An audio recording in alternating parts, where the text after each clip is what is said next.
अख्ख्या भारतात जरी क्रिकेटचं वेड असलं, पण एक असं शहर आहे ज्याच्या रगारगात तांबडा पांढरा आणि त्याच सोबत फक्त आणि फक्त फुटबॉल चालू आहे. फुटबॉल कोल्हापूरचा फुटबॉल म्हणजे लोकांचा जीव की प्राण. तुम्ही इथल्या चौका चौकात तुम्हाला 3 साहेब दिसतील. बाकी जगासाठी असतील ते गोट वगैरे, पण कोल्हापूरमध्ये साहेबच. आणि त्यांच्या कार्यकर्त्यांनी तर त्यांची नजर सुद्धा काढली. ह्या छोट्यांनी थेट नेमार सोबत फोटो लावलाय.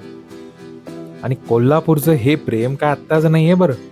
शाहू महाराजांच्या काळापासून चालत आलेली प्रथा आहे आणि तो वारसा अजूनही तसाच पुढे चाललाय. असणारा प्रॅक्टिस क्लब हा जवळपास 100 वर्ष घेतो. म्हणजे जवळपास म्हणा तुम्ही म्हणा तर वर्ल्ड कप ज्याही सुरू झाला आपला फुटबॉलचा त्या दिवसात हा प्रॅक्टिस क्लब संघ आहे. होय, एकदम बरोबर ऐकलं. 1936 साली ब्रिटिशांसोबत झालेल्या मॅचमध्ये प्रॅक्टिस क्लबने 1-1 असा ड्रॉ केला होता. पण आता विषय असा की कोल्हापूर सारखं फुटबॉलचं वेड आपल्या देशाला लागणार काय, आणि आपण फिफा खेळणार तरी की नाही. Nothing is impossible. दगडाला सुद्धा देवपण घडवतात माणसं. फिफाच्या एका प्रेसिडेंटने भारताला फुटबॉल मधला झोपलेला राक्षस असं म्हणलं होतं. आणि ह्या राक्षसाचा एक डोळा तरी आज कोल्हापूरने नक्की उघडला.